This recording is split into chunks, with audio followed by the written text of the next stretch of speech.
जेजुरीला खंडोबाचं जागरण झालं आणि 5 नामाचा 5 तत्वाचा गोंधळ या भोया भक्ताच्या दारामध्ये चालू आहे.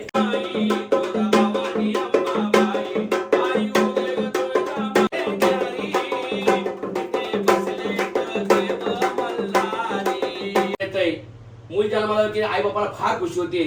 मुलगा झाला तर आई बापाला फार खुशी होते. गावभर पेढा वाटतात आणि मुलगी झाली की बारीकच्या बारीक तोंड करतात. कारण मुलगा म्हणजे वंशाचा दिवा, या दिवट्यासारखा. हा, दिवट्याला काही येडवाकडं बोलायचं नाही. कारण दिवट्या आपला देवाचा, दिवट्या माझा दिसतो कसा खिंडीतला मसोबा झाचा, त्याच्या बोच्यात गेला बारका सास. जय देवी भवानी ग जय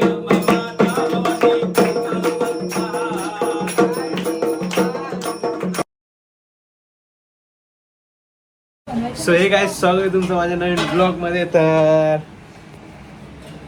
काय करते मम्मी? मसाला बनवते. मम्मीचं चालू आहे इथं मसाला बनवते मम्मी. आणि इथं पुरणची तयारी चालू आहे, पुरणपोळ्याची. आणि म्हणजे उद्याची तयारी आहे पाहिजे. उद्या आपल्या इथं काय आकांक्षा इथं बघ काय करते. इथं तर बघ, इथं तर बघ, हे बघा आकांक्षा इथं. हा, आधी तिथं भांडे घासून घ्यायचं काम चालू आहे. तर मम्मी 2 मिनटं.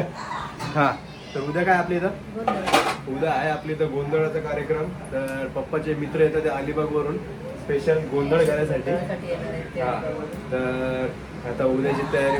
गोंधळ लेट होतोय. हा, आणि काही गोंधळी लोकांचे प्रॉब्लेम होते, येणार आहे त्यांचे प्रॉब्लेम होते काही. हा, लेट झालं पण थेट झालं. ओके, तर उद्या आपल्या इथं आहे वाजव मसाल्याची तयारी. वाजव असा आवाज येत राहणार थोडं थोडं. कारण जेवणाची तयारी चालू आहे.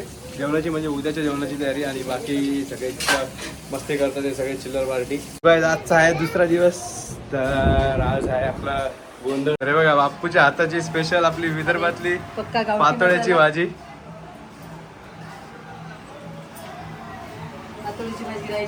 हा, फक्त मेन आपली विदर्भातली पातोळ्याची भाजी राहिलेली. तर हे बघा, अशा प्रकारे इथं पातोळ्याची भाजी बनते. आणि हे बघा, इथं ऊस पण आणून ठेवलेला आहे. हा मम्मी.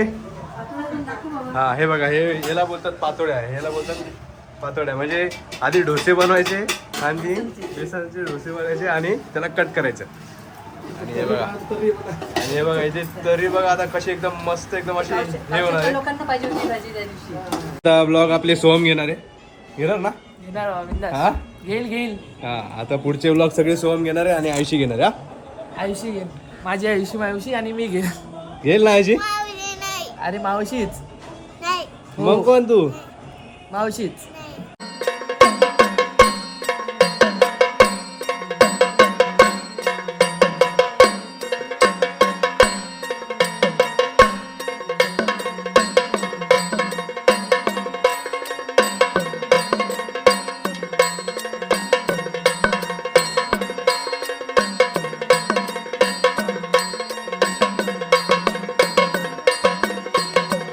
बोल सदानंदाचा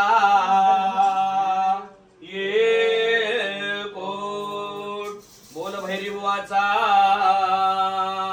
चांग भले. अंबाबाईच्या नावानं उधे उधे, कुलदैवताच्या नावानं चांग भले. आंबा लागला लो, आंबा लागला लो.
असे गोंधळ झाले कुठं नाही कुठं, असे गोंधळ झाले कुठं नाही कुठं, या भोया भक्ताला सांगितलं पाहिजे.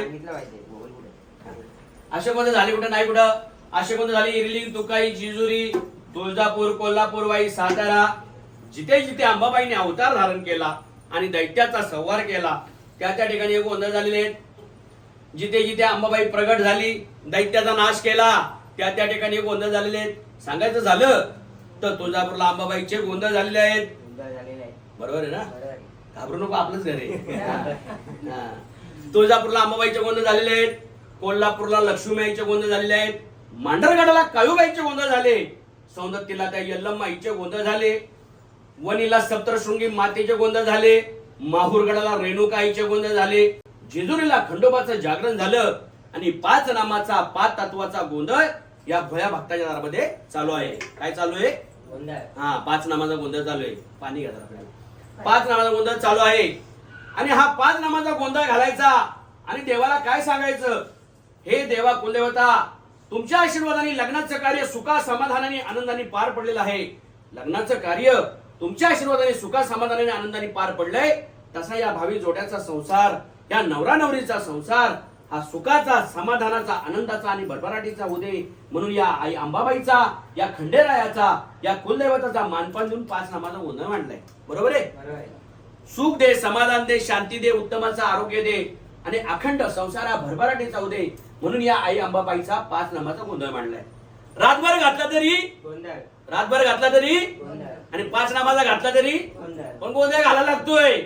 चुकून बाकून जर गोंधळ घालायचा राहिला, घरात गोंधळ, दारात गोंधळ होतोय, घरात गोंधळ, दारात गोंधळ, परपंचात गोंधळ, संसारात गोंधळ, नवरा बायकोंच्यात गोंधळ आणि पोरा बायांच्या सुद्धा गोंधळ, असा गोंधळ होऊ नये म्हणून देवाचा मानपान देऊन आपण 5 नामाचा गोंधळ मांडलाय. या गोंधळाला आपण सर्व देवांना नमन केलं, सर्व देवांना आवाहन केलं की या गोंधळासाठी यावं. तुळजापूरची अंबाबाई पाहुणी या नात्याने या भोया भक्ताला कशी आली सांगितलं पाहिजे. अंबाली पावनी ग, नैनी ज्योत लावणी ग, देवी आली पावनी ग, नैनी ज्योत लावणी ग, नैनी ज्योत लावणी ग, देवी आली पावनी ज्योत लावणी ग, अंबाली पावनी ग, नैनी ज्योत लावणी ग, देवी आली पावनी ग, नैनी ज्योत लावणी ग, पावनी ग.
तुळजापूरची अंबाबाई पाहुणे आली, मांढरगडाची काळूबाई सुद्धा या भोया भक्ताला भेटायला आली, जेजुरीचा खंडोबा मार्तंड मल्हार या भोया भक्ताला भेटायला कसा आला सांगितलं पाहिजे. अन भानू तू जेजुरीला चाल ग, अग भानू तू जेजुरीला चाल ग, गडावर दिसे पिवळा महाल ग, दिसे पिवळा महाल ग, दिसे पिवळा महाल ग, दिसे पिवळा महाल ग, भानू तू जेजुरीला चाल ग, भानू तू जेजुरीला चाल ग, गडावर दिसे पिवळा महाल ग, दिसे पिवळा महाल ग, जेजुरी गडाची महिमा आहे न्यारी, इथे बसले देव मल्हारी.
आहे, सर्व देवांना नमन केलं, सर्व देवांना गोंधळाला बोलवलेलं आहे. तर हा म्हणला आपण देवाचा 5 नामाचा गोंधळ. असे गोंधळ माणसाच्या आयुष्यामध्ये सुद्धा असतात का? तुला माहिती का? दिवट्याला माहिती का? अरे तो ना दिवट्या नुसता हसतोय. हो हसतोय तू काय पण बोललो, हसतोय म्हणतो सरळ त्याला. मी बोललो का? हा, तर हा झाला देवाचा गोंधळ. माणसाच्या आयुष्यामध्ये सुद्धा गोंधळ आहे. आणि माणसाच्या आयुष्यामध्ये किती प्रकारचे गोंधळ आहेत माहिती का बाबा तुम्हाला? 3.5 प्रकारचे गोंधळ. किती प्रकारचे? 3.5. हा, आता हे 3.5 प्रकारचे गोंधळ या माणसाच्या आयुष्यामध्ये कशा प्रकारे येतात, स्टेप बाय स्टेप ते सांगतो. माणसाच्या आयुष्यामधला पहिला गोंधळ कुठला? माणसाच्या आयुष्यामधला पहिला गोंधळ तो म्हणजे असतो जन्माचा गोंधळ. कसला? जन्माचा गोंधळ. आता जन्माचा गोंधळ कसा? जेव्हा एखाद्या घरामध्ये एखादं मूल जन्माला येतंय, मूल जन्माला की आई बापाला फार खुशी होते. मुलगा झाला तर आई बापाला फार खुशी होते, गावभर पेढा वाटतात. आणि मुलगी झाली की बारीकच्या बारीक तोंड करतात. कारण मुलगा म्हणजे वंशाचा दिवा, या दिवट्यासारखा. आणि मुलगी म्हणजे परक्याचं धन. उद्या लग्न करून ती नवऱ्याच्या घरी नांदायला जाणार ना. म्हणजे ज्याच्या घरामध्ये ही आनंदाची घटना घडते, ती आनंदाची घटना म्हणजे माणसाच्या आयुष्यामधला पहिला गोंधळ. बरोबर आहे. आता माणसाच्या आयुष्यामधला दुसरा गोंधळ तो म्हणजे लय महत्वाचा. माहिती तुम्हाला? तो पण नाही माहिती. तुला माहिती का? बऱ्याला पण नाही माहिती. माणसाच्या आयुष्यामधला दुसरा गोंधळ तो असतो लग्न कार्याचा गोंधळ. आता लग्न कार्याचा गोंधळ काही एक दिवसात होत नाही. उठणं लागण्यापासून हळदीला, आता तुम्ही केलंच आहे, तुम्हाला सगळे अनुभव आहेत. उठणं लागण्यापासून, हळदी लागण्यापासून, लग्न लागेपर्यंत घरामध्ये जी आपल्या आनंदाची धावपळ जी चालू असते ती मानवाच्या आयुष्यामधला दुसरा गोंधळ तो म्हणजे लग्नाचा गोंधळ. आता लग्न घर म्हटलं की सगळं पाहुणं पैजाम होणार. काका येणार, काकी येणार, मामा येणार, मामी येणार, आत्या येणार, मावशी, मेवणं, सोयरं, धायरं, मित्र, मैत्रिणी, एवढं सगळं पाहुणं पैजामा झालं की त्या लग्नाला लग्न घर म्हणून शोभा पण येणार. आता मग एवढं सगळं पाहुणं पैजामा झालं की त्याच्यामध्ये कोण रुसतय, कोण फुगतय, कोण हसतय, कोण रडतय, तर कोण जाऊन गटारात पडतय. सांगायला नको कधी पडत्यात. हळदीच्या दिवशी कोण कुठं पडला कुणाचा कुणाला पत्त्या नसतो. वर्मा म्हणतो बाबा एक तसं लग्नाचं कार्य उरकून जायला पाहिजे. आता रुसारुशी आणि फुगाफुगी पुरुषांपेक्षा बायकांच्या जास्त असते. कारण लग्न घरी 4 गावच्या 4 बाया एकत्र झाल्या की लागल्या एकमेकीची कुरकुर करायला. मग ती हिला सांगणार, ही तिला सांगणार, अगं तुला माहिती का, तुला म्हणून सांगते, कुणाला बोलू नको. लग्न घरी 4 दिवस अगोदर आली, बरोबर काम केला, पण मला बाई हलक्यात ती साडी घेतली आणि ती आमकी ती टमकी लग्नाच्या दिवशी आली मिरवायला. त्यांना बाया भारी भारीच्या साड्या. म्हणजे लग्न घर म्हटलं की रुसारुशी आणि फुगाफुगी आली. आणि मग तो रुसवा काढायला आणि तो फुगा काढायला त्या वरम्याला वरीमीला नाकेनं होतंय. आणि मग लग्नाचा दिवस उजाडतो. लग्नाचा दिवस उजाडला की नवरीकडचं वराड येतंय, नवऱ्याकडचं वराड येतंय, मंगल कार्य घडतंय, शुभ कार्य घडतंय. त्याच्यामध्ये कोण वराड जेवलाय, कोण उपाशी आहे, हे सगळं लक्ष ठेवायला लागतंय. आणि ही जी लग्नाची धावपळ आपल्या घरामध्ये चालू असते ती लग्नाची धावपळ माणसाच्या आयुष्यामधला दुसरा गोंधळ. बघा, पहिला आला जन्माला मोठा झालं, लग्न झाल्यानंतर झालं त्याचा संसार प्रपंच चालू झाला. आणि मग त्याचा शेवटचा गोंधळ म्हणजे तिसरा गोंधळ.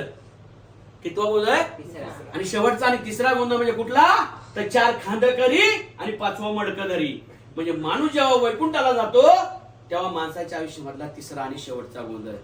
पण तो कसा जरा समजून सांगतो तुम्हाला.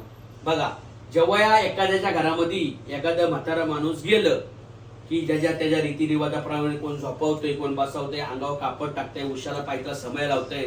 आणि आता जशा या सगळ्या आपल्या आया बाया जमा झाल्या तेव्हा तिथं तशाच जमा होतात. फरक एवढाच असतो, हा आनंदाचा प्रसंग आहे तो दुःखाचा असतो. फरक एवढाच असतो, इथं खदा खदा हसतात, तिथं जाऊन ढसा ढसा रडतात. आता रडतात का हसतात मला माहिती नाही. कारण दुःखाच्या ठिकाणी बायका गेल्या की फक्त घेतात पदर नाकावर. आता बाईनी पदर नाकावर घेतला तर बाई आतमध्ये हसते का रडते कुणाच्या बापाला कळतंय.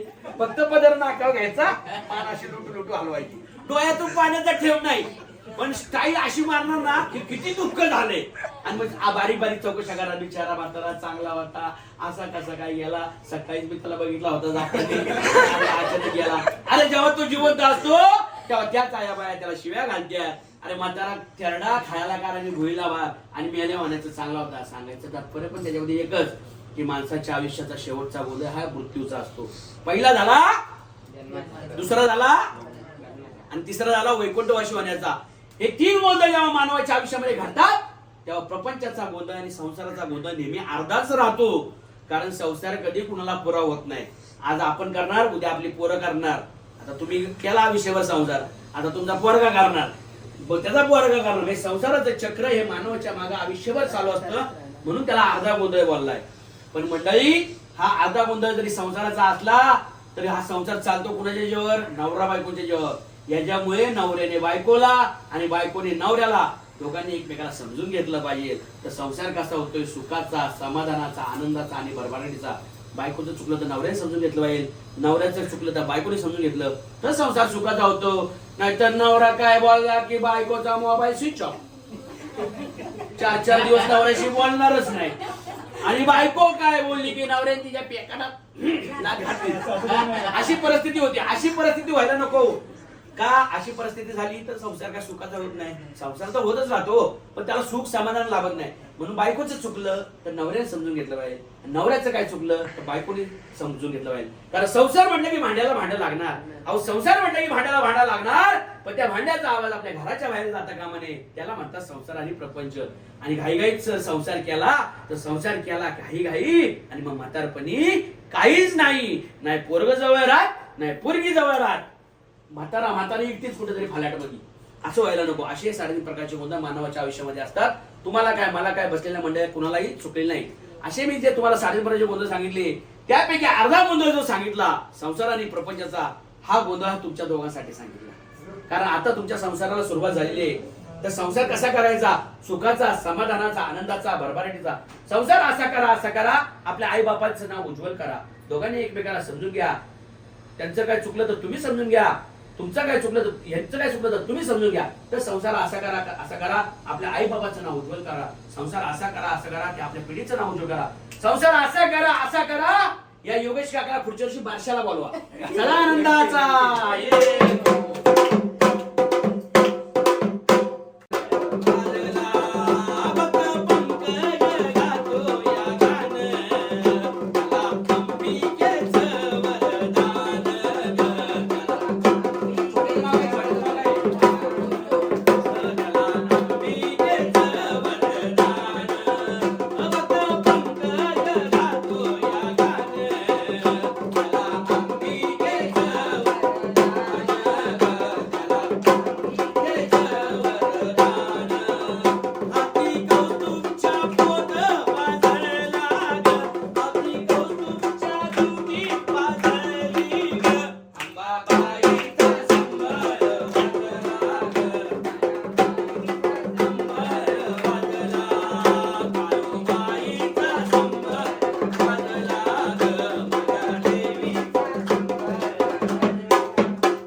छान रंगलेला आहे. सर्व देवांना नमन केलं. पण तुम्हाला माहितीये का, जर बाजारात गेलो तर बाजारात काय असते? घेणाऱ्या देणाऱ्याची जोडी.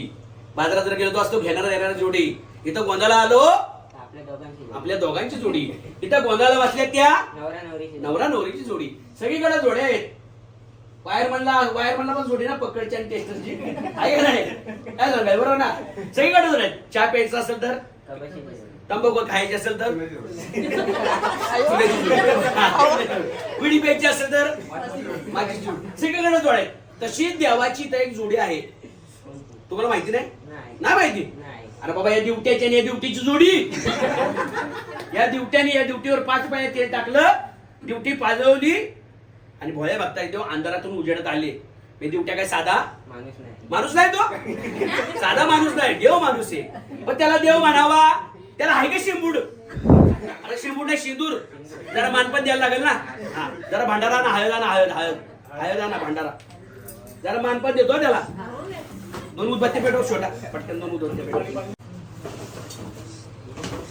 तर कोणी बा ड्युट्या मानपण देतो. डोळे मीठ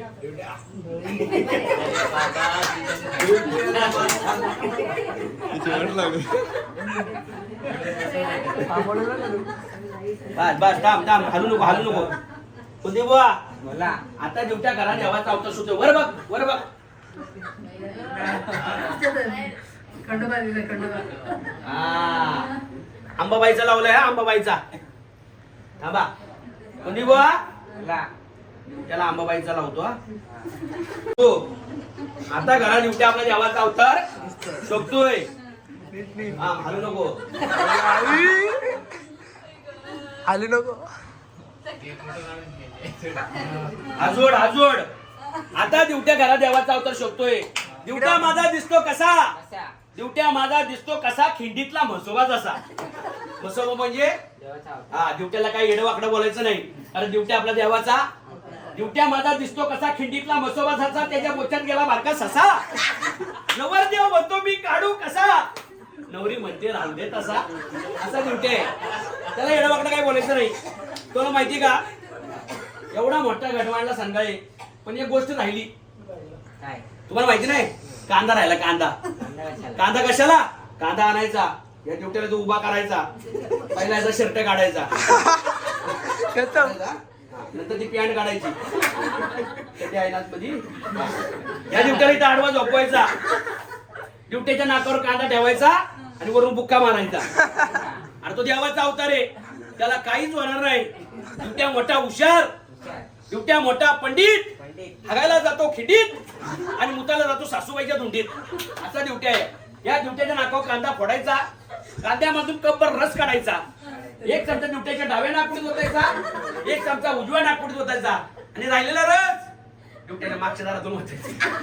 अशा तऱ्हेने काय होईल ड्युट्याची सगळी बेळ घुसतील आणि ड्युट्याच्या नाकातून सगळे शिंका बाहेर येतील. आणि जशा शिंका बाहेर येतील तशी त्याच्या नाकातून सगळी घाण बाहेर पडेल. आणि जशी घाण बाहेर पडेल तशी या नवरा नवरीच्या मागची सगळी इडापिडा टळ. आता तुमच्या मागची इडापिडा टळवायची याच्या नाकावर कांदा फोडला पाहिजे का नाही फोडायचा. तुमच्या दादाला विचार फोडायचा ना या फोडायचा. बरं ऐका 5 नंबरचा गोंधळ बोलला की ड्युट्याची थोडी टिंगल काढायला लागते म्हणजे गोंधाची शोभा वाढते. तुझ्या नाकावर काय कांदा फोडायचा नाही घाबरू नको त्याचं जाशील पळून.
भैरी बुवाच्या नावानं चांग भले कुलदेव उद्या गाव देवताच्या नावानं चांग भले.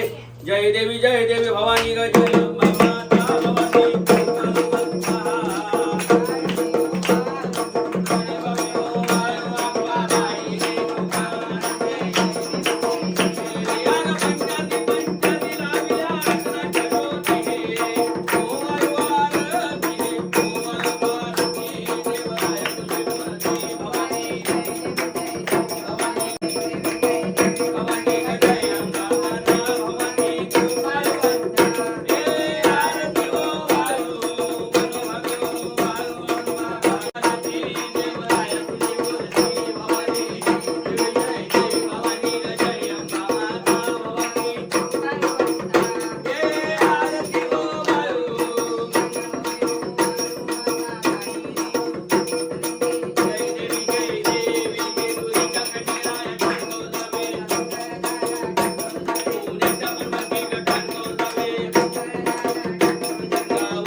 चांगले अंबाबाईच्या नावानं सुदेव कुलदेवताच्या नावानं चांगले गावदेवताच्या नावानं चांगले एक सदानंदाचा आपला ड्युट्या बघू शकता हे बघा